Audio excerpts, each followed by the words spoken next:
Bonjour tout le monde et bienvenue sur Radio Nougat, la radio qui nous gaga. Je suis Jean-Jacques Bolizia et je serai votre hôte pour cette soirée aux couleurs de la Martinique. C'est bien ça comme intro, non? Non. Non. Mais ça peut être on pourrait se lancer dans une radio dans les îles. Hein, il y a un potentiel quand même. Ouais, mais non. Non? Non. Non, bah vous êtes pas sur Radio Gaga, la radio qui nous rend gaga. Vous êtes sur Splash Wave Radio. Nous sommes les YOLO Recorders. Je suis Puck, qui les Venom. Je crois. Et nous sommes lundi. Et ça fait longtemps. Ça fait longtemps et c'est pour ça que nous avons décidé de revenir vers vous en ce moment décisif. Eh oui, oui. Complètement, ouais. C'est vraiment... Alors, décisif en quoi? On ne sait pas, mais nous revenons. Parce que pour ceux qui nous écoutent, vous avez pu remarquer que ça faisait un moment qu'on n'était pas là. Et c'est parce qu'on s'est pris des vacances. Voilà. Avec l'argent des abonnés, on est parti en vacances. Oui, non, mais exactement. On a raison. Hein. Et comme on a beaucoup d'abonnés, on a pris des longues vacances. Très longue. Voilà. Comme... Oui, voilà, exactement. Voilà. Voilà. Comme un M. Oui, voilà, comme un M. Pas le mien, hein, bien sûr, mais comme un M en général. Oui, bah les nems, tout le monde le sait, c'est très long. C'est très long, bah, forcément. Vrais nems, hein, pas les nems qu'on achète chez Carrefour. Hein. Non, les vrais nems, c'est très très long. Mon Dieu. Ah oui, ça c'est... Voilà. Et bien sur ce, bonne soirée. Et à la semaine prochaine. Et puis à la semaine prochaine. Ouais. On a changé le format de l'émission, c'est plus court maintenant. Et au moins, ça nous permet d'en enregistrer plus d'un coup. C'est ça. Du coup, maintenant, on passe à 2 émissions par soir et non plus une. On va pas vous carotte non plus. Hein. Comme ça, on vous dit bonjour 2 fois, vous dit bonne nuit 2 fois. Vous avez l'impression d'être moins seul chez vous. Quelle horreur. Quelle horreur, mon Dieu. Non, nous sommes revenus, nous sommes de retour, nous sommes contents d'être là. Et ce soir, nous allons parler, non pas de la réponse de l'univers, qui est 42, mais pas loin. Nous allons parler de l'agent 47, qui n'est pas la réponse... C'est Binding of Isaac. Non, c'est... Non. Mis à part, si, on peut jouer l'agent 47, mais ça prendrait une tournure un peu bizarre comme jeu. Ce serait drôle. Oui.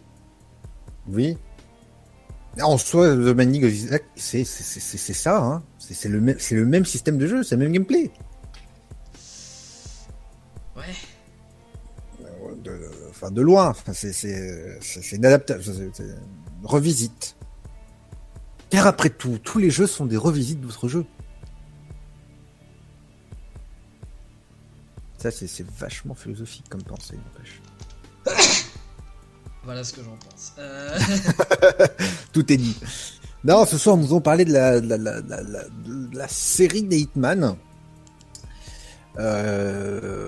qui est une longue série, puisqu'il y a, si je ne dis pas de bêtises, il y a 6 jeux. Il y a 6 jeux, parce qu'il y a le premier Hitman, il y a le deuxième, le troisième, le quatrième c'est Blood Money, ensuite il y a Hitman Absolution. Là récemment il y a le nouveau Hitman qui a commencé à sortir. C'est ça comme ça, le nouveau Hitman qui a commencé à sortir. Oui. Il n'est pas totalement sorti, et à savoir que il y a plusieurs variantes. Il y a aussi un mini-jeu qui s'appelle Hitman Sniper Challenge. Oh mais alors si on commence à parler des spin-offs et tout... Voilà, non mais comme tous les jeux, hein, il y a des spin-offs pour tout, mais voilà, c'est une série de 6 jeux édités par Square Enix, si je ne dis pas de bêtises. C'est Square Enix, il me semble. Oui, c'est Square Enix. Oui. Et c'est un type de jeu, on joue le rôle de l'agent 47, qui est un tueur à gages professionnel, méticuleux, sans émotion, sans sans remords, sans culpabilité, puisque c'est un clone. Il fait partie d'une expérience gouvernementale hein, qui crée en fait des enfants, d'où le code barre qu'il a à l'arrière de la tête, hein, puisque c'était le moyen en fait de les classer, ces clones. Et donc, voilà, c'est un clone sorti d'une expérience gouvernementale qui a été recruté par l'agence pour devenir l'un de leurs meilleurs tueurs à gages. Et ils se sont fait chier. Hein. Comment on va ça. L'agence. Oui, non, mais c'est ça. Voilà, alors, je crois qu'elle a un nom quand même. Alors, je me souviens plus c'est lequel. Pour être franc, parce que à chaque fois qu'ils en parlent, c'est l'agence. Donc voilà. À savoir que Hitman, il y a eu 2 films aussi, hein, on va en parler rapidement.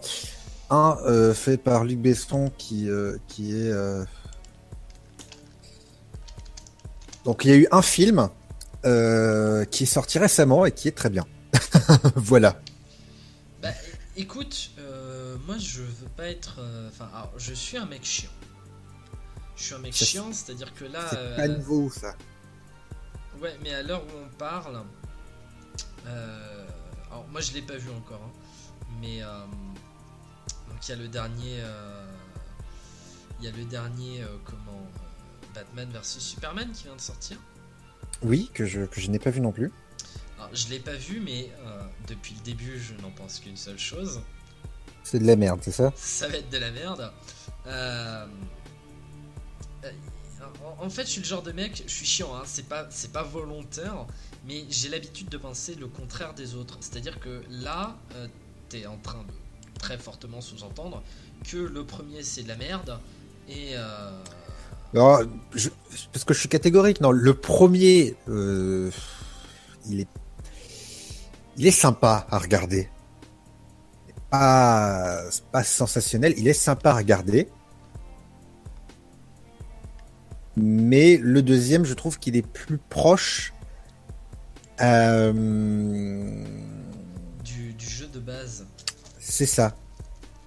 Bah moi, tu vois, j'ai pas vu le 2 encore, mais j'ai beaucoup aimé le 1. J'ai vraiment, à l'époque, hein, parce que ça remonte, je l'ai vu pas longtemps après qu'il soit sorti, donc il y a presque 10 ans. Ah ouais, ça fait mal, il est sorti en 2007 le premier Hitman, hein. Putain, oui, effectivement, ça nous rajeunit pas tout ça. Il est sorti il y a 9 ans le premier Hitman. Et moi, le premier Hitman, j'avais bien aimé, je trouvais ça. Tu sais, c'était un film classique quoi. Après, le truc pour lequel aujourd'hui je vais pas beaucoup parler.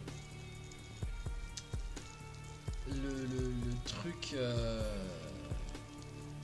Le truc qui fait que je vais pas beaucoup parler aujourd'hui, c'est que j'ai pas fait les Hitman, j'en ai fait aucun. C'est pas une série de jeux qui m'attire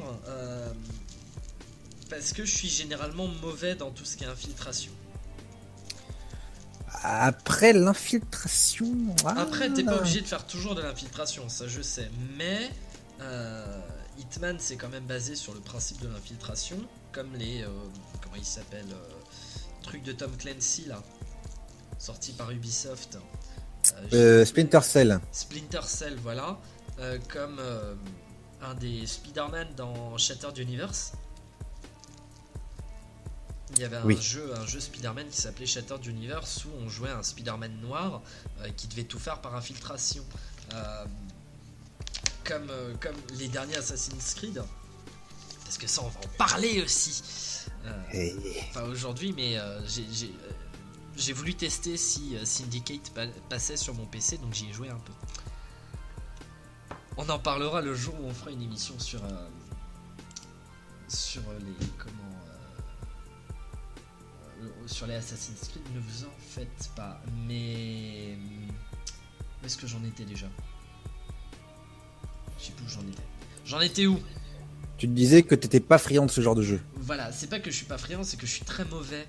Le Spider-Man noir qui fait de la comment ça s'appelle, de l'infiltration, j'ai jamais réussi à passer le deuxième niveau avec lui. Assassin's Creed, j'arrive derrière, clac, je fous un coup de lame secrète, je m'avance, clac, j'en fous un deuxième, et puis en mettant le deuxième, il y a 5 mecs qui sont autour de moi que j'avais même pas regardé, qui arrivent, tapez là, et puis, ça finit en baston général. Où là, je me sens plus à l'aise en baston général, tu vois. Mais voilà, j'ai jamais fait les Hitman parce que j'ai jamais réussi. Je me suis dit, en fait, c'est pas mon type. C'est pas mon type de jeu, c'est pas le genre de truc qui fait aussi que j'ai envie de venir y jouer, tu vois. C'est pas, moi je préfère, je le cache pas, hein, je préfère largement un jeu où j'arrive, je me pose au milieu avec ma grosse mitrailleuse, et puis je fais eat shit fuckers, et puis bam, et puis tu tires dans tous les sens et tout le monde meurt, tu vois. Alors, je suis plus, j'ai plus de pas de facilité, mais je me sens mieux dans ça que dans un jeu d'infiltration. Et je vais m'arrêter là parce qu'on n'a pas beaucoup de temps et faut qu'on enregistre 3 émissions aujourd'hui. Il est déjà 14h13, donc je vais te laisser commencer avec peut-être nous parler du premier Hitman. Le premier, c'est celui qui pose les bases. Qui pose les bases des Hitman. En gros, tu présentes le personnage. Enfin, je me suis pas attardé sur celui-là vraiment. Parce que c'est le plus... en fait, le premier... En fait, les Hitman deviennent... Moi, je trouve que le meilleur de tous, pour le moment, c'est le 4e. Parce qu'après, le 1, 2, 3... voilà, c'est des successions de missions. Et avec l'histoire... Une sorte de méta-histoire derrière. Mais à la va-vite. C'est-à-dire que voilà. Ouais, c'est un peu genre tiens, vas-y, il y a une histoire, vas-y quoi. C'est ça, il y a une histoire, démerde-toi avec, et puis voilà quoi. Mais non, le 4 devient vraiment très très bon, puisqu'il n'y a plus vraiment ce côté méta-histoire. Et c'est pareil, c'est une succession de contrats, mais déjà le jeu, la prise en main est vachement agréable. Il est pour l'époque très très beau comme jeu, mais vraiment. Et surtout, ce qui est très surprenant, c'est qu'on a des possibilités d'approche, c'est-à-dire que vous disiez infiltration, mais que ça soit niveau infiltration, niveau bourrin, parce que tu peux y aller vraiment en mode YOLO, quoi. Tu as énormément de possibilités par mission et tu peux recommencer les missions plusieurs fois avec un choix vraiment varié d'approches. Chose qui était moins aboutie dans les 3 premiers, puisque dans les 3 premiers, on était vraiment sur un côté infiltration, avec une mécanique de jeu un peu lourde. Et du coup, à prendre en main, c'était pas super agréable. Après, voilà, ceux qui sont vraiment fans ont adoré ça, enfin, ont adoré depuis le premier. Mais j'ai vraiment eu du mal avec les 3 premiers. Je les ai même sur Xbox, parce qu'ils avaient sorti un pack justement avec tous les Hitman jusqu'au Blood Money. Et c'était non, hein, c'est pas passé. Voilà, moi je me suis content. Enfin, vraiment, c'est le Blood Money qui est resté, qui m'a marqué. Mais ceux d'avant, voilà, il y a pas. C'est ça, comment dire. Ça construit la base de l'intrigue et l'attachement qu'on va pouvoir avoir avec l'agent 47. À savoir qu'après on a eu le droit, après le Blood Money, un retour avec Hitman Absolution qui est un foirage total, puisque là on est plus dans le jeu d'action-aventure où c'est pas vraiment une succession de maps. On a des cibles à tuer, mais là il y a vraiment une espèce de contexte, il y a vraiment un scénario derrière, mais du coup c'est plus trop l'esprit en fait du jeu.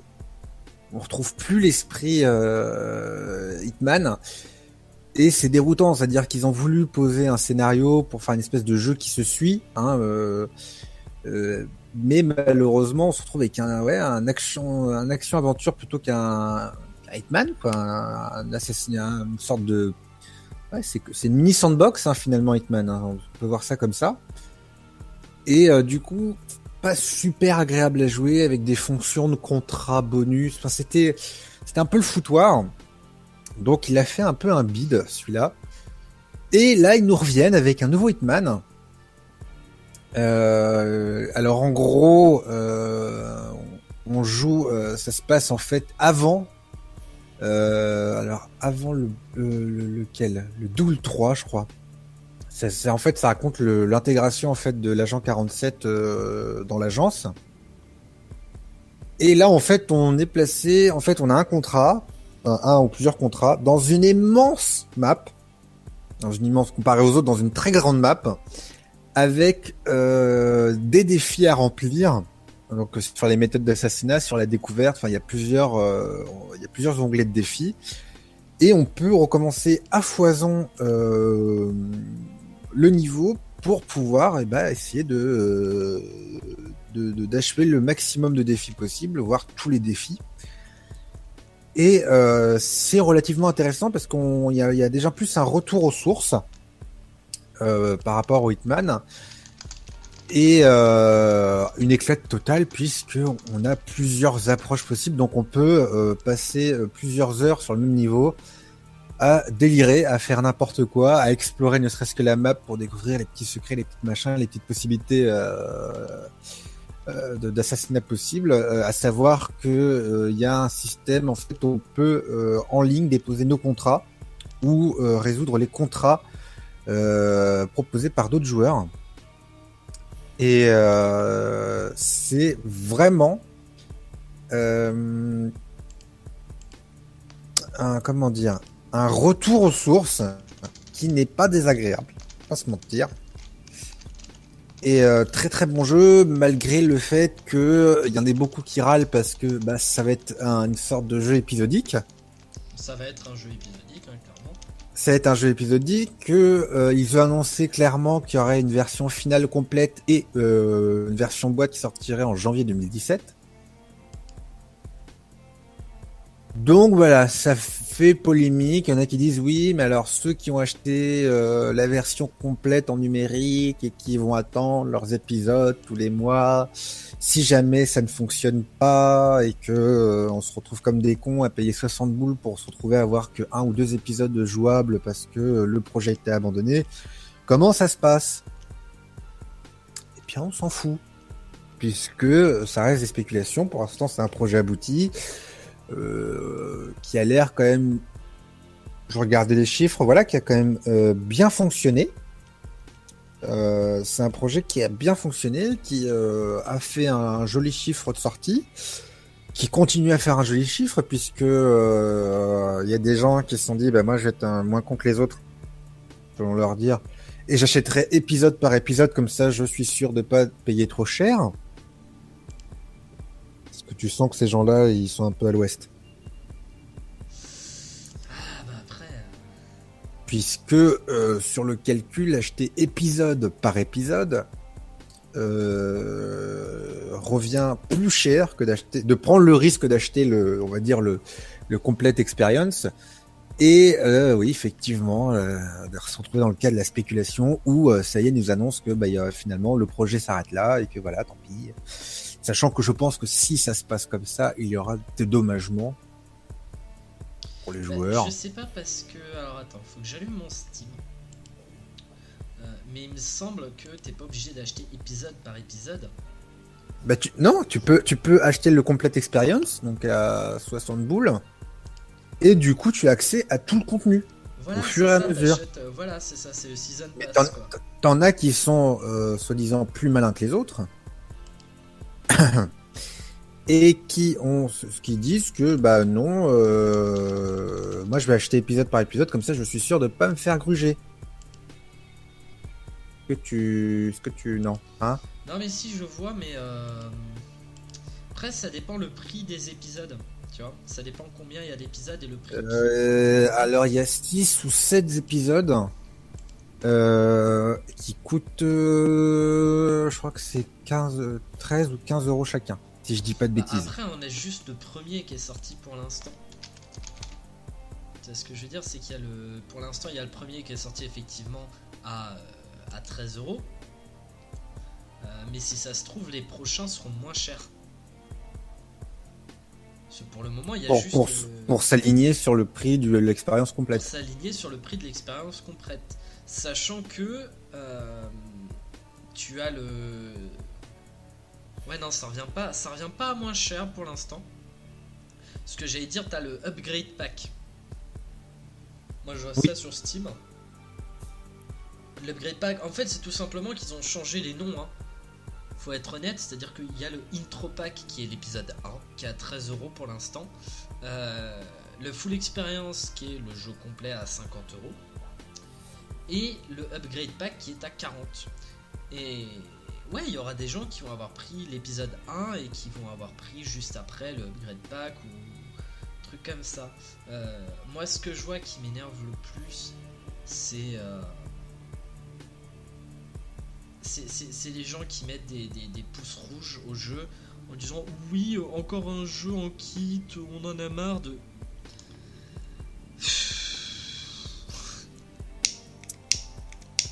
Les gens, écoutez notre podcast sur FF7 Remake. Hein, et Voilà. Vous comprendrez. Parce que moi j'en ai marre des gens. Moi j'en ai marre des gens, voilà. Je le dis, j'en ai marre des gens. Mais donc du coup toi tu as joué juste au dernier, tu veux pas nous parler un peu des anciens, non? Mais en fait, il y a... Je te dis, les 3 premiers, j'y ai touché vite fait, mais c'est un jeu qui... ils sont vachement lourds. Mais quand je dis lourd, c'est lourd. Donc, c'est un game... Déjà, bon, visuellement, on a des personnages, t'as l'impression qu'ils se sont gavés de stéroïdes à la naissance. Parce qu'on a des personnages ultra carrés. Quand tu colles une balle à un ennemi, mettons qu'il soit dans un couloir, elle atterrit dans la pièce d'à côté. Je sais pas si tu vois le délire. Ouais, non mais si. Donc, ouais, non. C'est un gameplay très lourd, une intelligence artificielle relativement très conne. Et je te dis, ouais, y a une tentative de caler une méta-histoire un peu chelou. Enfin, tu sais, c'est pour ça que je dis que je repère un peu l'histoire, parce que j'ai joué à ces épisodes-là et je me souviens effectivement qui parlait de programme gouvernemental et tout ça, et tout un, et tout tweet, tout truc. Et non, quoi. Non, ça... Voilà, la méta-histoire, elle passe vraiment just limit. C'était pas bon. C'était pas bon. Ça plaçait juste le personnage en place, mais c'était pas bon. Et il se trouve que avec l'arrivée de Blood Money, c'était vraiment l'apothéose de Hitman, puisqu'on avait déjà des graphismes plus fins, des personnages plus crédibles, des opportunités, donc le système de déguisement qui était déjà présent là, mais qui était encore plus poussé dans Blood Money, puisque bon, vous pouvez se déguiser absolument tout n'importe quoi. Le choix d'armes possibles qui nous permettait du coup de pouvoir assassiner de façon diverse et plus que variée les ennemis. Et surtout le fait de pouvoir générer une situation accidentelle. Puisque dans les premiers, on pouvait empoisonner les cibles ou les tuer directement, mais j'ai pas souvenir qu'il y avait ce côté, en fait, utiliser l'environnement pour tuer la cible et donc faire passer ça pour un accident ou quoi. Alors que c'était vachement présent dans le Blood Money, il y avait honnêtement avec l'environnement un choix, enfin une possibilité de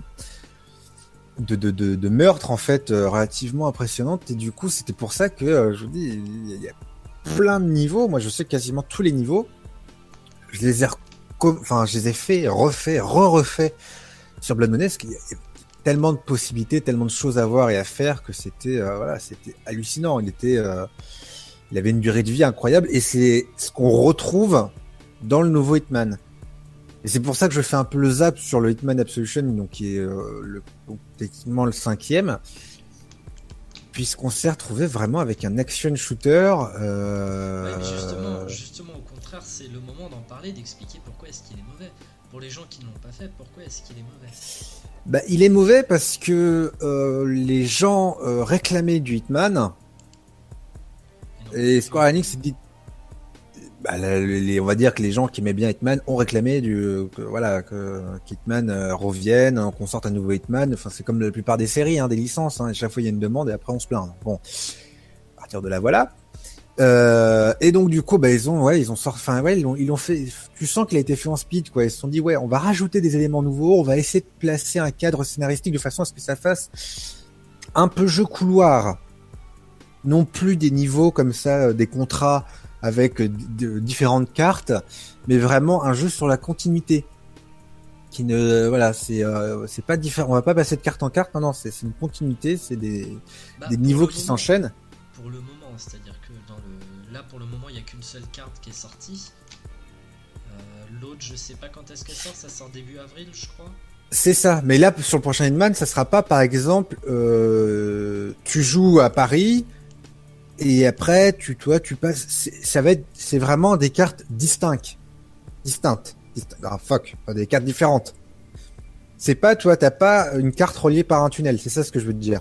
Dans Absolution, c'était ça. Tu choisissais pas, en fait, tu passais pas de carte en carte et de contrat en contrat. Tu avançais dans le jeu comme tu avances dans un Uncharted, dans un Tomb Raider, enfin, tu vois. C'est système d'avancée en aventure. Avec des options rajoutées comme c'était l'instinct. Alors que tu as dans le nouveau Hitman, donc dans le nouveau Hitman, il te permet de repérer tes cibles et les ennemis et tout ça. Dans Absolution, il te permet de repérer tes cibles, tes ennemis, mais en plus de te camoufler. D'accord. C'est-à-dire que quand tu prenais n'importe quel costume, pour être sûr de ne te faire griller par personne, tu activais ton instinct et tu passais devant tout le monde sans te faire gauler. D'accord. Alors que là, dans le nouveau Hitman, déjà dans les anciens, quand tu avais un costume, si tu faisais quelque chose un peu suspect, paf, t'étais grillé automatiquement. Oui, ce qui est normal. Voilà. Mais après, une fois que t'avais un costume, tu pouvais avoir accès enfin, ça dépendait du costume, mais généralement, tu pouvais avoir accès à n'importe quelle zone plutôt easy, quoi. Alors que là, dans le nouveau, tu as des zones, tu ne pourras pas y accéder sans telle invitation, sans tel costume. Et à savoir que même déguisé, tu as certains personnages qui te reconnaissent, qui peuvent te reconnaître parce que ils connaissent toute l'équipe. Par exemple, tu prends un costume de soldat et parmi ces soldats, t'en as quelques-uns qui peuvent te reconnaître, même si tu ne fais rien de suspect, qui peuvent te reconnaître s'ils te voient, parce qu'ils connaissent tous les autres soldats. Et du coup, c'est pas parce que tu es déguisé que tu vas les duper. Tu vois, à la gueule, ils vont savoir que c'est pas bon. Alors que d'autres, ils font pas spécialement gaffe, donc à partir du moment où t'as le costume, ça passe, ils calculent pas, quoi. Et du coup, c'est vachement plus intéressant. Et donc, pour revenir à l'Absolution, tu avais toujours ce système donc de changer de costume, mais qui n'avait pas de réel intérêt en soi. C'était moins logique cette option. Et t'avais des défis avec des objectifs à remplir par rapport à tuer telle personne ou faire telle chose avec telle partie de l'environnement, mais tu sentais que le truc, des fois, il était rajouté un peu en force, parce que c'était un peu du forcing le rajout de l'élément de décor, parce qu'il fallait que ça passe. Donc du coup, voilà, c'était pas non plus, c'était pas du viol, hein, le jeu, mais c'était pas spécialement. C'était un peu. Tu sentais que c'était. Le truc transitoire, c'est ce qu'on appelle le jeu rapporteur, quoi. C'était un peu le Windows Vista d'Hitman, quoi. Oh la pas bonne comparaison. C'est mauvais ça. Non mais c'est ça, c'est que Vista ça a été sorti pourquoi? Pour générer de la thune pour qu'ils puissent travailler sur Seven. Oui, mais très honnêtement. Seven qui a été sorti aussi pour qu'ils se fassent de la thune et qu'ils puissent travailler sur le 8 et le 8 qui est sorti pour. Enfin voilà, ainsi de suite. Mais voilà, Vista c'était quand même the référence. Mais voilà, c'est ça en fait. Tu sentais que c'était plus pour faire plaisir et pour rapporter de la thune, pour travailler sur, enfin, tu vois, pour peut-être rapporter de l'argent à cette licence-là pour sortir autre chose. Et c'est ce qui a été fait puisque on a maintenant le nouveau Hitman et plus intelligent puisqu'il y a eu il y a eu des critiques qui ont été faites sur l'avant-dernier Hitman qui ont été entendues puisqu'on a dit que voilà l'instinct, c'était intéressant de rajouter l'instinct pour opérer les cibles machin, mais il y avait aucun intérêt à pouvoir comme ça tricher. Enfin ouais, c'était une triche quoi, c'est une sorte de cheat. Hein. Pouvoir du coup se cacher aux yeux de tout le monde avec n'importe quel costume. Enfin c'était un peu abusé. Que finalement c'était mieux le fait d'avoir des grandes cartes avec différents contrats à honorer plutôt que cette espèce de côté aventure qui n'allait pas, action aventure qui n'allait pas du tout avec l'idée sandbox de base des Hitman. Et puis voilà, plus de choses à voir, plus de choses à faire, et c'est ce qu'on a en fait sur ce nouveau Hitman. On a un jeu qui revient aux sources, parce qu'on retrouve la puissance de Blood Money et des anciens, et en même temps qui apporte des nouveautés, mais bien mesurées, bien calculées. Et donc du coup vachement intéressant et vachement long en fait, ne serait-ce que sur les niveaux d'entraînement qu'on a et sur le premier gros niveau qui est disponible, il y a quand même de quoi largement s'occuper jusqu'à la sortie du prochain épisode, puisque il y a plein de choses à voir, il y a plein de choses à faire, il y a plein de défis à réussir et tellement d'opportunités quoi, et des opportunités bien trouvées. Dire que voilà, c'est les éléments de l'environnement qui te permettent d'être un peu exotique dans ta façon d'honorer ton contrat, c'est pas du forcing. Il n'y a pas de forcing, c'est que voilà, c'est bien amené, c'est bien logique, c'est bien. Par exemple, t'as un mec, donc dans la première mission, tu dois tuer un mec, et tu peux par exemple t'infiltrer, parce que c'est un défi in mode, tu peux t'infiltrer en fait dans les coulisses, rendre malade un des mecs qui doit défiler, et du coup comme le mec est malade, le mec que tu dois assassiner va prendre sa place pour défiler. Il va défiler à sa place sur l'estrade, et donc toi, pendant ce temps-là, tu peux monter tout en haut, donc là où c'est bien gardé, donc déjà faut se dépêcher, mais c'est bien costaud. Et tu peux te débrouiller en fait. Est-ce que tu as une je sais pas comment on appelle ça, une plateforme d'accroche en fait où il y a un immense lustre qui est juste au-dessus de la scène, et tu peux je trouve plus mes mots, c'est atroce. Tu peux pourrir le mécanisme, enfin tu peux le saboter. Voilà, je trouvais plus le mot. Tu peux saboter le mécanisme pour que le lustre tombe sur la gueule du mec. D'accord. Et donc du coup, voilà, c'est toi, hop, c'est un accident. Qu'est-ce qui s'est passé? Mon Dieu, c'est un tragique accident. Et donc toi, du coup, tu n'es pas, il y a pas de soupçon de meurtre puisque c'est un accident. Donc c'est comme ça. Donc il y a pas de soupçon. Enfin les gardes, tout ça, les policiers, tout ça ne soupçonnent pas un meurtre. C'est un accident, c'est comme ça, et tu peux pareil te débrouiller pour que la mort de l'autre connasse, sa femme là, ça soit aussi un accident. D'accord. Donc du coup voilà, après tu peux y aller, le mec il est dans un coin, il est tout seul tranquille, pof, tu lui colles une bastos dans la tête, ou tu lui mets un coup de seringue empoisonné, ou tu lui envoies un couteau de cuisine dans la tronche, ou tu lui envoies un marteau dans la nuque et tu le traînes un peu partout pour le balancer dans la scène. Il y a énormément d'opportunités, pareil, parce qu'en fait, quand tu réussis des défis, tu débloques des points de maîtrise, et ces points de maîtrise-là te donnent accès à de nouvelles options de démarrage, d'assassinat. T'as un nouveau panel d'armes et d'équipements qui se débloque. Et par exemple, t'as un moment, tu peux commencer sur une espèce de grands échafaudages.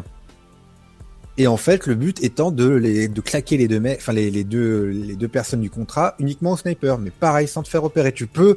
Pareil, grâce au sniper, faire ça de manière. Oui, faire péter un truc, ou alors te débrouiller pour lui coller une bastos et que le corps soit en fait, le tuer au moment où la personne est dans un endroit où on viendra pas la chercher, quoi. Donc pareil, en fait, il y a vraiment beaucoup d'opportunités. Tu retrouves ce côté un peu sandbox qui était vachement jouissif, quoi, puisque finalement, tu pouvais faire preuve de créativité dans le meurtre, c'était magnifique. Non, du coup, il retrouve vraiment ce qui fait c'est la signature, quoi, Hitman. Pour Et une voilà. série signature, c'est un bien bobo. Oui, non, mais c'est Hitman, c'est un jeu quand tu quand on parle Hitman, tu vois ce que c'est. Il y a pas d'autres jeux, on va dire vraiment qui y ressemblent. Enfin, Hitman, c'est Hitman, quoi. C'est une licence forte et elle a failli se perdre alors qu'elle était bien lancée. Hein, pourtant, depuis le premier, il y a eu vraiment que du mieux jusqu'à Blood Money. Et avec le Hitman Absolution, elle a failli, cette licence-là a failli perdre sa signature puisque tu te retrouvais avec un jeu. C'était en gros comme si un studio te sortait un jeu avec des éléments que tu retrouves dans les Hitman, mais avec remasterisé, un remake mal foutu, quoi. Et donc du coup c'est inquiétant. Et c'est vrai que quand j'ai entendu parler d'un prochain Hitman, j'étais un peu sur la réserve et du coup j'ai un peu suivi via le 3 et autres l'évolution, ce que c'était vraiment, ce que ça allait donner, l'orientation que voulait Square Enix par rapport à ce prochain Hitman. Et là, je me suis dit, là, il m'a carrément tenté. Je me suis dit, moi, je le veux. Parce que, on retrouvait le Hitman, on va dire, au niveau de Blood Money, mais avec l'évolution qu'il aurait dû avoir sans Absolution. Donc c'est pour ça que j'ai été tout de suite tenté par ce nouveau Hitman. Donc voilà, c'est une série de jeux qui est intéressante, très intéressante, qui est très forte, puisqu'il y a pour moi ça fait partie des licences cultes, les Hitman, et des bonnes licences. C'est-à-dire que c'est une licence qui a foiré une fois. Qui a fauté une fois, mais qui s'en est bien sorti. Et qui reste fidèle à elle-même, qui a de très mauvais spin-off, par contre, en revanche, qui a vraiment des spin-offs un peu à chier, mais qui reste une très très bonne licence. Voilà. D'accord. Parce que moi, comme je le disais, j'ai pas joué au Hitman. D'ailleurs, je vais regarder rapidement. On arrive à 40 minutes, donc il va être temps de faire la petite pause musique. Moi, j'ai pas joué au Hitman, donc personnellement, c'est vrai que le peu que j'ai vu, c'était Pete qui jouait, qui le streamait un peu, et lui, je me souviens quand il arrivait pas à faire une mission, qui se foirait à un moment, il sortait la grosse arme et il tuait tout le monde. Mais tu peux faire ça, y a pas de problème. Et moi ça m'a toujours beaucoup fait rire. Sur ce, on va faire une petite pause musique et on va revenir juste après pour la deuxième partie de l'émission. À tout de suite les gens. À toutes. Et voilà, on est de retour, la musique était parfaite. Collait Mais parfaitement à l'ambiance, tout ça. Mais comme toujours. Toujours. Et c'est pas des musiques random qu'on met la veille de la veille pour le lendemain. C'est mais ça, non. Jamais, j'en ferai jamais ça. Attends, on n'est pas de... Hein? Oh. Quand même. C'est mal nous connaître. C'est bien nous connaître. Mais ça suffit. Donc, fils, oui. maintenant que tu nous as parlé des jeux, surtout du dernier, de quoi c'est que tu vas nous parler maintenant? Eh bien, comme vous connaissez mon goût particulier pour les bons films, et que j'adore tanner mon monde à parler cinéma, quitte à faire chier j'assume totalement. On va parler des films Hitman. On a commencé à en parler au début. Tu as mis un petit stop. Léger. Mais du coup... Non, mais il y a eu deux films. Il y a eu deux films Hitman. Et au vu de ce que le jeu propose, c'est vrai que je me dis, l'adapter, c'est pas forcément évident. Donc, tu peux te permettre d'adapter le personnage, d'orienter sur un scénario un peu libre, quoique cohérent, et puis voilà. Mais alors, nous avons 2 films. Le premier étant sorti avec Luc Besson, j'ai dit effectivement que c'était de la merde. J'ai été un peu fort dans mes propos. Moi je l'ai vu plusieurs fois, il se regarde facilement. Ce qui est gênant, néanmoins, c'est ce côté Luc Besson où tu ne sais pas pourquoi le casting est pas folichon. Le jeu d'acteur de certains personnages est pas folichon. Et où, pourquoi de merde, il faut qu'il y ait le héros qui tatane des Noirs et des Chinois. Pourquoi ? Parce que. Parce que Luc Besson. Après, je sais pas si c'est Luc Besson qui l'a fait. Le premier Hitman, il me semble que. Ou alors c'est Luc Besson qui l'a produit. Il me semble plus que c'est ça. Il me semble que c'est. Enfin, à partir du moment où Luc Besson est là. Mais pas forcément, parce que. Très, très, très sincèrement, moi, il y a des films de Luc Besson que j'aime beaucoup. Ah non, je dis pas que Luc Besson fait que de la merde. C'est simplement que les films d'action. Voilà. Après, le truc qu'il a, c'est qu'il fait. Et moi, je suis assez d'accord avec lui. Oui, attends, la réalisation du premier Hitman, quand même, est de Xavier Jans. Si ça ne te dit rien. Ça a quand même été le réal de Frontières, de The Divide et d'un segment dans The ABCs of Death. Et là, tu vas être en train de me dire, what the fucking fuck. Voilà. Et non, franchement, c'est des très bons films. Xavier Jean, c'est un film que j'aime. Enfin, c'est un réalisateur que j'aime beaucoup. Il n'était pas scénariste sur Hitman, mais c'était réal. Et franchement, au niveau de la réal, il était vraiment bien. Il n'y a rien à dire sur le Hitman. Hein. Ben, je sais pas, j'ai trouvé. Je sais pas. Sachant que après, en fait, je pense que, ce qui est effectivement entre guillemets choquant, c'est que c'est un film qui est plus action que infiltration. Ouais, mais même sans ça, c'est comment dire, le dernier qui est sorti, c'était aussi action, mais Moi le dernier, je sais pas, je l'ai pas vu, mais de ce que j'en ai entendu, moi il me donne pas envie parce qu'apparemment dedans il a des pouvoirs, je sais pas trop quoi. Non, alors il a pas des pouvoirs. C'est simple, c'est qu'en fait ils ont repris l'histoire en fait des Hitman. Donc tu vois, ils découlent d'une expérience gouvernementale. Ils sont plusieurs. Et en fait, en gros, ils ont été formatés, programmés. Et du coup, en fait, c'est pas des pouvoirs, c'est des super réflexes qu'ils ont. Et du coup, ça donne lieu effectivement à des scènes d'action un peu ouf. Pas se mentir. Voilà, ça a pas d'autre but que de donner lieu à des scènes d'action complètement débiles, quoi, tu vois. Y a pas de. Les scènes d'action sont pas débiles. Franchement, les scènes d'action sont bien foutues. Après, même l'histoire c'est relativement prenant parce qu'il y a une histoire derrière. Il y a le personnage qu'ils ont choisi.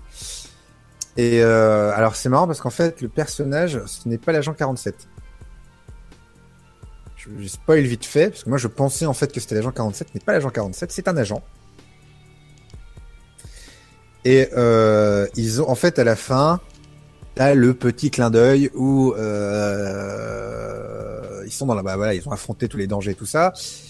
Et l'agence envoie un agent pour les éliminer.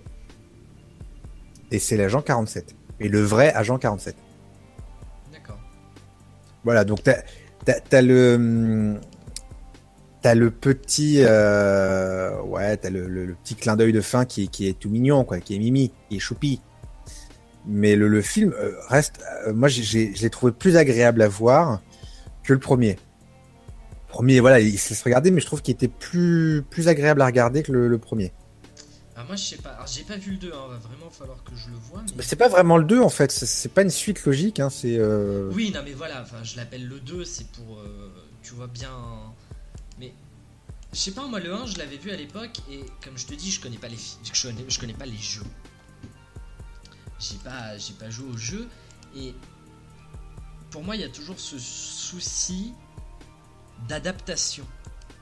Parce que, par exemple, pour un film comme Hitman, t'imagines si tout le film, ça tournait autour du mec qui doit tuer des gens et qui du coup se cache dans la ventilation, descend, tue quelqu'un, repart, et puis c'est fini, il va chercher un autre mec. Ce serait chiant. Oui, non, mais c'est pour ça, c'est pas un jeu qui est évident à adapter, ça c'est clair, parce que t'as pas de. Mais t'as un personnage que tu peux quand même tu peux mettre en scène, que tu peux valoriser dans un film avec un bon scénario, une bonne histoire. Et le premier, je trouve que Bah, le premier, ils oublient, c'était moins ils bien oublient foutu. carrément l'agence et trucs comme ça en fait. C'est juste ça. Bah t'as plus l'aspect agence, le mec, tu sais plus trop ce qu'il fait, puis le problème, c'est que il y a un côté trop humain. Bah justement, moi j'ai toujours vu le, enfin je l'ai toujours vu comme humain le perso de. Non, mais humain dans les, comment dire, dans les réactions émotionnelles. Ouais, après ça on sait pas, tu vois. Enfin. Parce que dans les jeux, tu te rends compte qu'il arrive quand même, enfin que, on va dire, c'est pas un peu le projet foiré, mais presque, parce qu'il a quand même une certaine sensibilité, mais c'est bien amené, tu vois. Et je trouvais qu'il y avait moins ce côté contrôle en fait sur le premier, c'est-à-dire que tu retrouves en fait la sensibilité atténuée qu'ils ont réussi à mettre dans le jeu vidéo dans le deuxième film qui est sorti. C'est-à-dire il est très méthodique, très concentré, mais il a quand même un côté, enfin voilà, il y a un côté un peu sensible. Tu retrouves une caractéristique légèrement humaine. Le problème dans le premier, c'est que voilà, il se laisse trop. Tu vois, il y a des moments où il se laisse envahir par les émotions. Il se trouve tu vois, il tombe. Enfin, tu sens, c'est à peine voilé qu'il tombe amoureux de la fille, Ah que oui, du clairement il tombe coup. amoureux de la fille, oui. Mais tu vois, et alors que dans l'autre, en fait, dans l'autre film, en fait, il va pour ouais sauver sa sœur, mais t'as pas ce côté sentimental, tu vois. Il y a une sensibilité parce que c'est son frère, enfin c'est sa sœur, mais atténué comme dans le jeu en fait. C'est bien modéré. Tu retrouves vraiment l'agent froid, implacable, méthodiste qui ne se laisse pas, tu vois, déconcentrer par ses émotions, tout ça, parce que normalement il peut pas, parce qu'il n'a pas, il ne ressent pas d'émotions. Et tu le retrouves, enfin, alors que dans le premier, il se retrouve des fois lourdé par les émotions, quoi. Tu te dis, mais ça respecte moins le personnage. En fait, il y a moins le respect du profil du personnage du jeu dans le premier, alors que pourtant c'est l'agent 47, c'est le agent 47. Alors que dans le nouveau film, il y a voilà, c'est pas forcément, tu peux pas être fidèle à l'histoire parce qu'il n'y a pas vraiment d'histoire, tu vois. Mais ils sont plus fidèles au personnage dans le dernier film que dans le premier, je trouve. Et après, enfin moi ce que j'ai vu, comme je te disais, moi je connais pas les jeux, donc moi je les ai vus en tant que film. Enfin j'ai vu le premier en tant que film. Et en tant que film, il tient carrément la route. C'est un bon film. J'irai pas. Après, c'est pas forcément une bonne adaptation. Ah oui, non, mais c'est ce que j'ai dit. C'est l'adaptation est pas fabuleuse pour le premier. Sur le fait que ça se regarde bien, je te rejoins parfaitement. C'est juste que le deuxième se regarde mieux puisque c'est plus crédible. Malgré le fait qu'il y ait le super réflexe, il y ait des scènes d'action un peu oufissimes, c'est plus crédible par rapport au personnage. Ouais, mais il faut connaître le personnage. Et moi, je le connais pas. Tu vois ce que je veux dire? Ah oui, bah après, oui, quand tu connais pas le personnage, Ouais, après, effectivement, t'as un avis différent. Donc, effectivement, après, c'est en fonction du. Ouais, après, c'est l'affinité que t'auras par rapport à la réalisation et à la tenance scénaristique par rapport au premier et au deuxième film. Après, c'est ça qui va jouer sur ton appréciation. Mais, non, mais je trouve qu'il est, ouais, voilà, même si tu te dis je connais pas le personnage, je trouve qu'il y a un conflit. Je sais pas. Il est mieux réalisé que le premier. C'est pas un excellent film, mais je trouve qu'il est plus sympa que le premier, plus immersif. Après, il faudra que je le voie. Franchement, non, il vaut le coup. Moi, au début, j'étais pas chaud pour le regarder parce que j'ai fait ouais, voilà. Même la bande annonce, je me suis dit ouais, voilà. Je fais bon. Après, je vais regarder ce que là, c'est Hitman. Je me dis bon, ça me permettra de faire un comparatif avec le premier, tu vois, qui est sorti. Et ouais, non, j'étais plus dedans que le premier. D'accord, non mais je peux comprendre complètement. Je trouve que même niveau scénario, c'est je sais pas, c'est plus accrochant. C'est, je sais pas, il y a quelque chose. Il y a un truc en plus. Non, puis je trouve que les scènes, même, enfin voilà, je trouve que même les scènes d'action sont plus, c'est pas pareil. Pas pareil. C'est voilà, il y a. Après, moi, je pense que voilà, le truc qui joue beaucoup, c'est le fait que je retrouve plus le personnage, comme je dis, hein, je trouve plus le personnage dans le deuxième film que dans le premier. Je pense que ça joue énormément pour moi dans l'appréciation que je peux avoir du film. Mais même sans ça, je trouve qu'il est plus intéressant à regarder. D'accord. Donc après voilà, c'est chacun son avis. Hein. Je sais que, enfin, en soi, j'ai regardé les avis sur les deux, en gros, sont quasi identiques. Hein. Il n'y a pas grand monde qui est accroché. Hein. Alors que sur ce que j'ai pu lire, que ce soit des critiques de ciné, mais genre les critiques de cinéma ou les critiques amateurs sur des forums, les avis sont les mêmes. Enfin, sont quasiment que ce soit le premier film ou le deuxième, les avis sont quasiment identiques. Quoi. Les gens n'ont pas plus adhéré. Bah moi je sais pas, j'ai vu beaucoup de gens qui disaient que le 2 était beaucoup mieux. Oui, mais il y en a qui disaient... C'était ça, ils disaient que c'était beaucoup mieux, mais il n'y a pas eu un réel engouement, quoi. Oui, il n'y a pas eu de réel engouement, mais bon, en même temps, c'est vrai que c'est assez difficile. Mais ce que je peux... Comme tu disais, ce qui est compréhensible, puisque à adapter, c'est pas évident. C'est pas un jeu qui t'offre matière à... Mais ce que je trouve quand même surprenant, c'est que c'est un jeu qui ne trouve pas matière vraiment à faciliter une adaptation. Et pourtant, ça reste quand même une adaptation correcte comparée à d'autres films qui sont adaptés de jeux, qui te pondent quasiment un scénario sur un plateau et qui ont été complètement flingués, quoi. Et tu vois, enfin, avec ce recul-là, moi, je trouve, c'est ça que j'ai trouvé un peu surprenant, c'est que je me dis, mais putain, c'est dingue, quoi. C'est qu'avec un jeu qui facilite pas l'adaptation, bah, il y a deux films quand même relativement bons qui sont sortis, alors que moi, ça reste, pour moi, c'est un traumatisme. Vraiment, je l'ai vécu comme un traumatisme. Le pire, tout pire, pour moi, même à côté, Alone in the Dark est une bonne adaptation, hein, pour te dire, c'est Max Payne. Ouais, mais alors Max Payne. Ouais, mais tu vois, je me dis, je me dis de tous les jeux à adapter, Max Payne, c'est celui en soi, tu pouvais pas le foirer, puisque tu avais le storyboard. Mais vraiment offert par Rocksteady. Honnêtement, c'était offert. C'est-à-dire que même en te permettant des libertés, tu pouvais avoir un visuel, tu pouvais avoir un scénario, et t'avais pas besoin de te fouler, quoi. Parce que, voilà, c'était cadeau. Et honnêtement, moi, c'est ça que ça m'avait marqué. Quand j'avais vu qu'il y avait un film, moi, j'espérais que ça. Franchement, après avoir joué aux deux premiers Max Payne, j'attendais que ça, c'est qu'ils en fassent un film. Parce que je dis, s'ils en font un film, ça peut être que génial. Et c'est pas Et quand Uwe Boll qui a fait le. Max Payne, j'ai un gros doute. Il me semble que c'est Uwe Boll. J'ai un gros doute. Mais oui, mais tu vois, pourquoi il y en a pas un au moment où Vebol a dit bah moi je vais le faire, pourquoi il y en a pas un qui s'est levé, qui lui a mis une claque dans sa gueule, qui a dit non, je m'en occupe, tu Ah peux non, pas.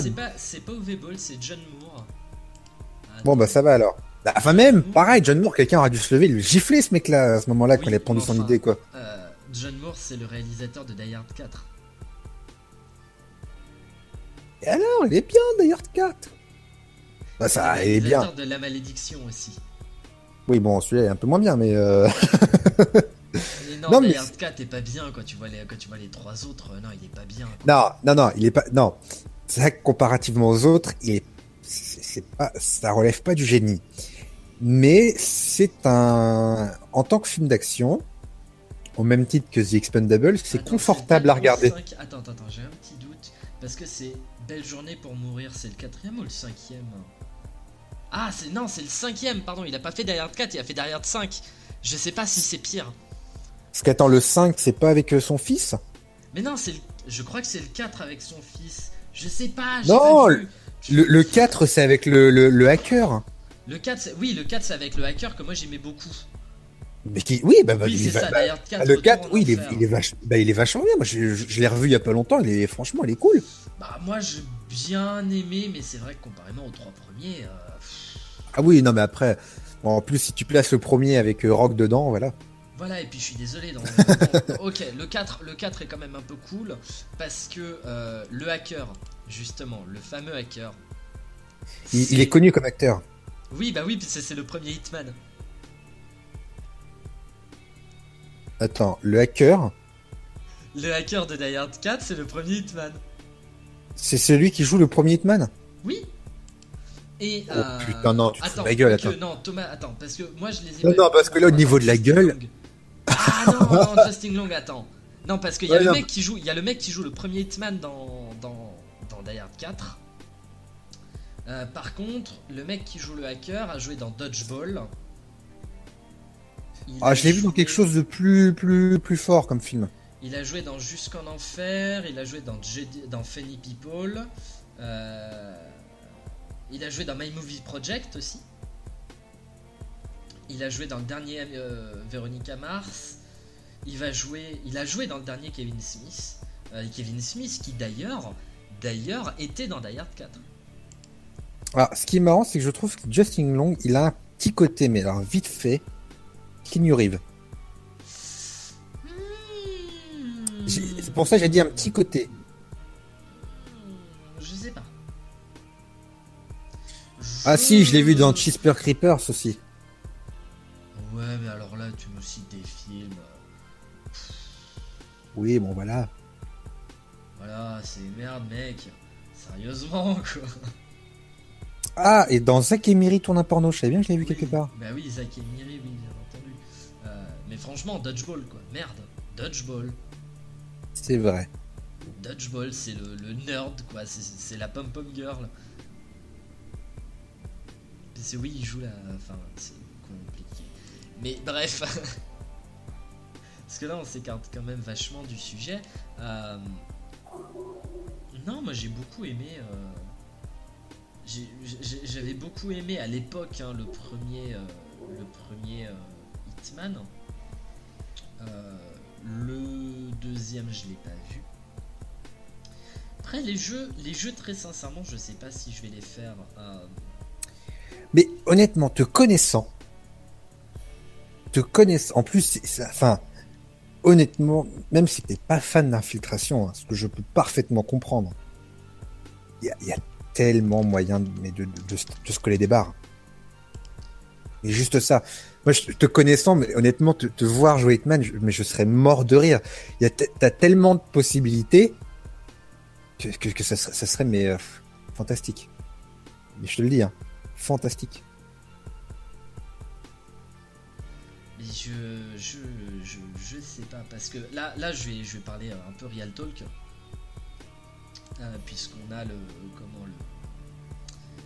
savez bien qu'il y a la chaîne YouTube tout ça Et donc là, à l'heure où on enregistre, donc quand de toute façon le podcast sera déjà sorti à ce moment-là, je sais pas, on a fini Watch Dogs. C'est-à-dire que Watch Dogs, ça y est, c'est fini.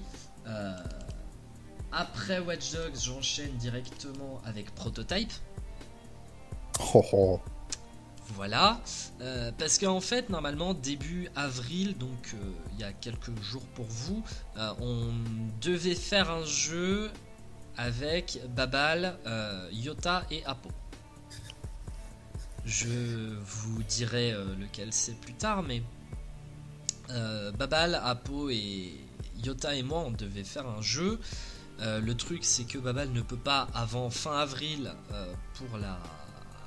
à cause de la Neocast. Donc du coup, on a dû repousser à fin avril pour commencer un petit jeu qui s'appelle la saga Borderlands. Ça va être très bon, ça.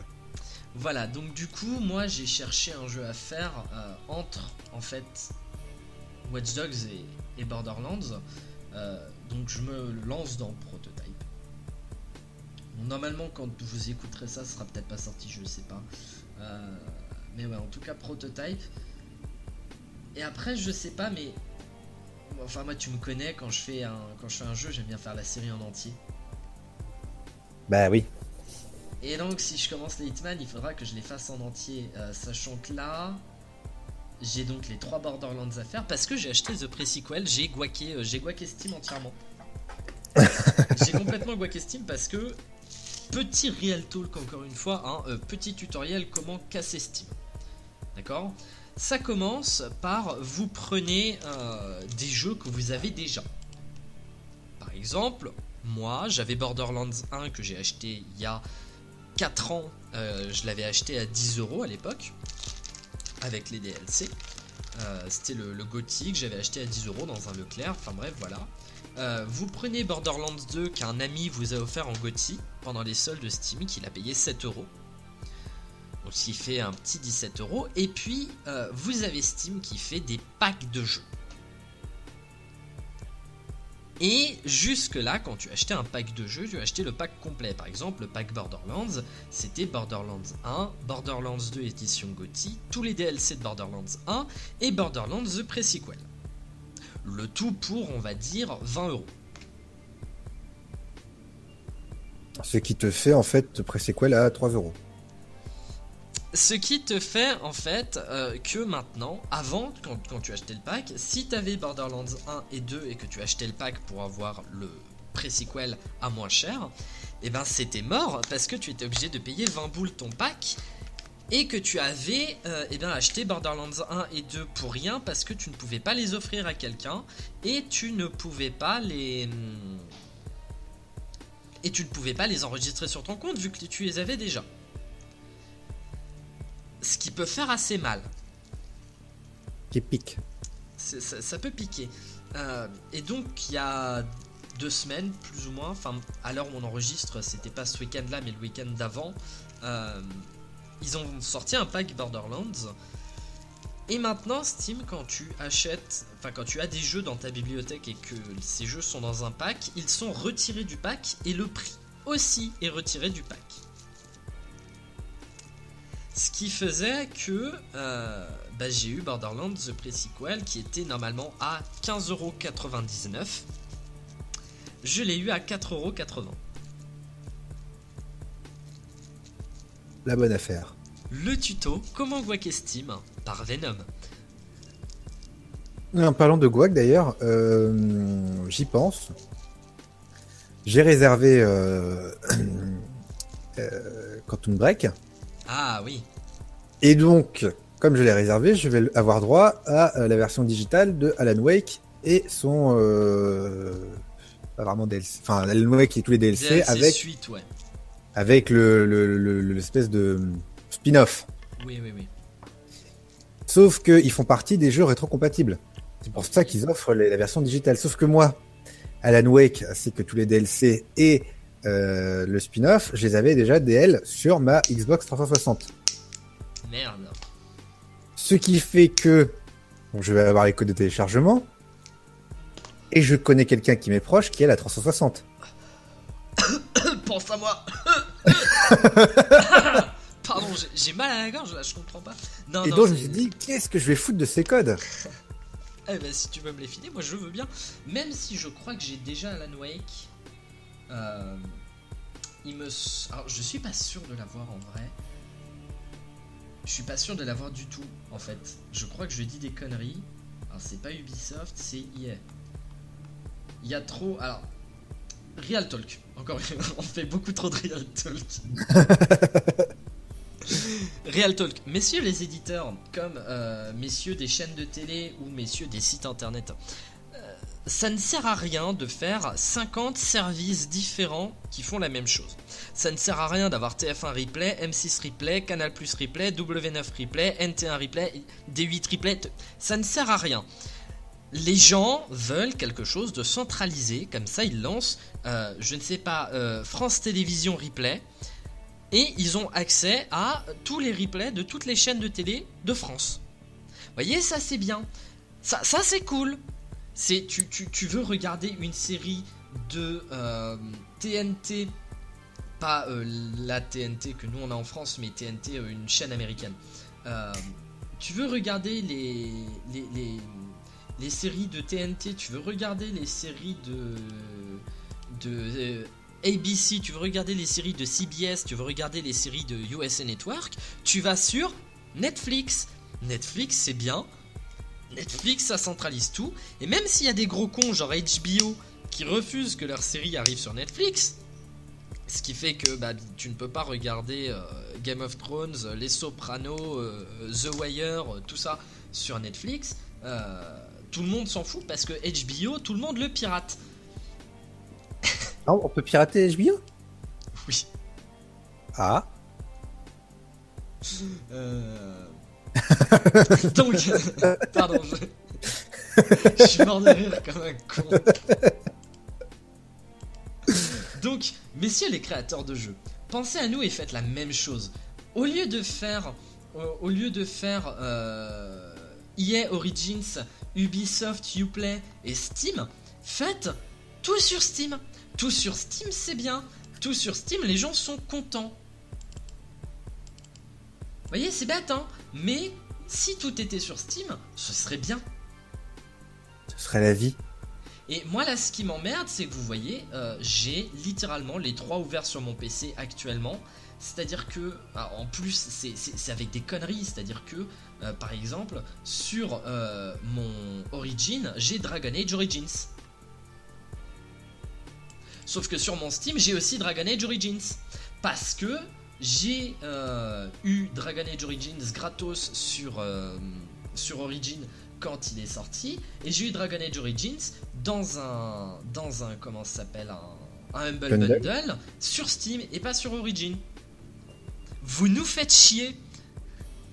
Vous nous emmerdez avec vos 50 millions de plateformes. Et je pense que je suis pas le seul. Et c'est pour ça, autant que moi j'aime beaucoup. Enfin, comme moi je trouve que les consoles c'est pas mal aussi. Parce que sur Xbox, t'as pas 50 plateformes qui te vendent des jeux. Sur Xbox, tu as le Xbox Marketplace. Et si ton jeu n'est pas sur le Xbox Marketplace, tu ne peux pas y jouer sur ta Xbox. On est d'accord? Bah oui. Donc il serait temps, messieurs des PC, de faire la même chose. De vous rendre compte que personne ne veut avoir 50 millions d'installeurs installés sur son PC. Tout ça pour pouvoir jouer au jeu qu'il a acheté. Surtout quand c'est des trucs qui sont cassés, hein, parce que autant Steam a des problèmes, c'est vrai, mais Origins et Uplay, c'est vraiment de la merde. C'est vraiment de la merde. C'est caca. C'est du gros caca, donc il serait temps, messieurs, de vous arrêter, de vous rendre compte que ce n'est pas ce que veulent les joueurs. Et que c'est pas en mettant votre titre sur Steam, plutôt que sur votre truc à vous, que ça va vous ramener beaucoup plus d'argent. Hein, spoiler alert, les gens qui achèteront sur Steam achèteront enfin les gens qui achètent sur Origin, si vous mettez votre jeu sur Steam, ils vont pas se dire ah non c'est sur Steam, je vais pas acheter. Non, non, ils se diront ah le jeu est sur Steam, je vais l'acheter sur Steam. Hein, donc bande d'emmerdeurs. plutôt que de nous faire chier, faites quelque chose qui permette aux gens d'être centralisé. Centralisé. C'est cool. C'est cool de centraliser. C'est génial de centraliser. Moi j'adore centraliser. J'aime beaucoup. C'est voilà. J'aime énormément quand c'est centralisé. Ça me plaît plus. Ça me plaît beaucoup plus. Et voilà, vous êtes chiant. You are very chiant, merde. You are very chiant. Du coup, bah maintenant, je suis énervé et j'ai aucune idée de ce que je vais jouer après Prototype. Je sais pas. Et ça m'énerve. Centralisation de merde. Si, il y a un truc quand même qu'on va faire, mais je pense plus les mettre après. Oh oui, j'ai 50 millions de briquets. Dont certains qui sont vides, je suis désolé. Il y a une série de jeux qu'il faut que je fasse. Alors, sachez quand même que tous les jeux qu'on fait sur la chaîne YouTube, on en parle dans YOLO Records, hein, c'est le but. C'est qu'on en parle dans YOLO Records. Et il y en a... Je sais plus si on en a déjà parlé ou pas, il faudrait que je rebranche. Allez, j'ai juste à brancher le port USB. C'est magique, la technologie les gars. La technologie, je vous jure. Je pensais qu'il était débranché électriquement, mais en fait non. Je peux avoir accès à mon disque dur externe. Quand il voudra se lancer, voilà, merci beaucoup. Disque dur externe de merde. Disque dur externe de merde qui est pas centralisé. Non, le disque dur, alors il me semble pas. Alors attendez, on va faire la petite review de ce qu'on a fait pour l'instant. Murdered Soul Suspect. The Witcher d'ailleurs. Peut-être qu'un jour on fera The Witcher 3. Si on se sent. On a fait les Batman. Ça on les a fait. Dark Souls ça on a fait. D'ailleurs, peut-être bientôt, ça va dépendre. Ça va dépendre de... puisqu'il sort très bientôt, mais il y aura probablement un épisode sur Dark Souls 3. Parce que Dark Souls 3 sort quand même le 12 avril. Et ça promet. Shovel Knight, Outlast, le 3, les films, Until Dawn, Mad Max, le processus créatif, n'est-ce pas Puck, le remake de FF7, les sorties de 2016, le débat, Xbox One versus PlayStation, le débat, l'horreur, BioShock et Deadpool. Donc tout ça on a déjà fait. Alors on vous dit pas les prochains épisodes parce que là on va enregistrer 2 autres épisodes de YOLO Records. On vous dit pas ce que c'est. Mais c'est des jeux qui ont aussi été faits sur la chaîne. Et moi plutôt que d'aller regarder dans les vidéos, je vais regarder dans les playlists de la chaîne YouTube. Parce que j'ai fait une playlist par jeu. Très bientôt, sachez-le, ça va venir très bientôt. On va faire les Pokémon. Oui. Ça, j'attends d'avoir fini. On a presque fini. À l'heure où on enregistre ça, j'ai presque fini Pokémon Platine. Donc il restera que Noir et Noir 2 à faire. On n'a toujours pas fait. Alors on en a parlé très rapidement. On en reparlera des Hotline Miami. Oui. On n'a pas fait non plus une autre grosse série de jeux qu'il va falloir que je continue avant qu'on en parle, les Fallout. Oui. Les Fallout, donc il y a les 2 séries qui arrivent. On vous fera aussi, promis de la vie de l'univers, on vous fera un YOLO Record sur les jeux indés. Ça va être fun ça. Ça va être fun parce qu'il y en a pas mal dont on va parler. Et je réfléchis. Il y en a encore pas mal qui arrivent, mais il y en a un, je croyais qu'on l'avait fait, et en fait non. Et du coup, je suis très content.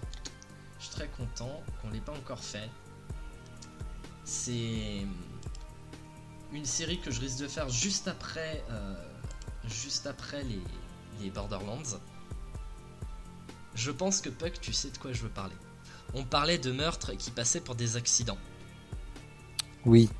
C'est une série de jeux où tu peux rejoindre une confrérie d'assassins et tuer des gens avec des chandeliers et faire passer ça pour des accidents. Cluedo? Je vais le frapper. Non, t'es sûr que tu ne vois pas?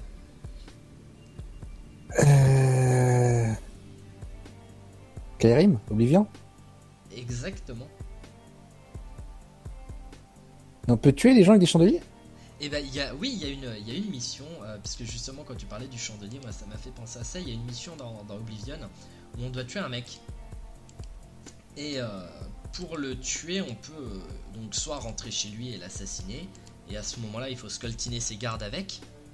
Soit rentrer chez lui, aller dans un mur caché qui donne sur les plaintes en fait de la maison, où on a accès au chandelier. Et si on va à une certaine heure de la journée, de 8h à 10h le soir, le mec est assis dans son fauteuil juste en dessous d'un chandelier, et tu peux détacher le chandelier lui tombe dessus, il est mort, et toi tu ressors de la maison tranquille. Énorme. Voilà, donc les Elder Scrolls, on va les faire aussi. Et là, les gens qui écoutent le podcast, les gens qui écoutent le podcast sont fous. Surtout que j'ai les boules parce qu'il y a une super promo sur le Elder Scrolls Online. Et je me suis dit sur la promo est sur PS4 et Xbox One. Je me suis dit tiens, pourquoi pas. Sauf que grosse carotte moldave. Si tu n'as pas d'abonnement PSN Plus ou Gold, tu ne peux pas y jouer. Oui. Et moi je me suis dit c'est au pire du pire. Tu sais, je me le fais. Enfin, comme j'ai vu qu'il y avait un compte. Enfin, c'est un grand monde, mais t'as des quêtes à faire. Enfin, finalement, j'ai un pote qui m'a montré. Tu peux jouer avec des gens, comme tu peux jouer tout seul. Finalement, enfin, c'est. Donc je me suis dit bah au pire, je m'en fous, j'y joue tout seul. Ça, c'est un Elder Scroll. Bah non. Dans le cul. Non mais on en parlera de Elder Scrolls Online. On en parlera pendant la chronique sur les Elder Scrolls, quand je les aurai fait sur Twitch. Mais spoiler alert, Elder Scrolls Online est très mauvais. Spoiler alert, il est très très mauvais. Et je pense que là-dessus on va s'arrêter. Allô, Et Puck. oui, et on va vous faire des bisous. Et voilà, on va vous faire plein de bisous. Et on se retrouve la semaine prochaine. Si, Même c'est chaîne, ça. même heure. On se retrouve la semaine prochaine pour une émission avec un peu plus de peps quand même. Une émission avec un peu plus de... C'est le retour des vacances qui est difficile. Moi je dirais Savonnette Simulator. Moi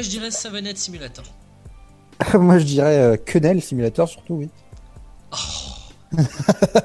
Ok, alors je sens que la semaine prochaine ça va être musclé. Il y a de fortes chances. Il y a de fortes chances que ce soit musclé parce qu'apparemment on n'a pas la même opinion du jeu. Donc on va vous faire plein de bisous et puis on se retrouve la semaine prochaine. Oubliez pas d'aller de vous abonner au Mixcloud déjà. Déjà, pour ne rien louper. Pour ne pas louper, vous recevrez un mail à chaque podcast mis en ligne. Il y a les 18 précédents qui sont en ligne, donc is ok. Il y a les 2 lives aussi. Bon, Oui. même si en réalité il faut que je monte le deuxième et que je l'upload. Depuis... on l'a fait quand le deuxième live? Oh, il y a un petit moment déjà. Attendez, je regarde ça, détail... Ouais, octobre 2015, ça fait 6 mois. Ouais, mais c'est pas grave. Je l'ai toujours pas uploadé. Donc ouais, le deuxième live, je vais essayer de le mettre dès que possible. Et puis on se retrouve la semaine prochaine pour Savonnette, aka Rien Simulator apparemment. Non, pas rien. Quenelle. Quenelle Simulator, salaud. Donc on vous fait des bisous et on se retrouve très bientôt. Bye bye les gens. Tchuss.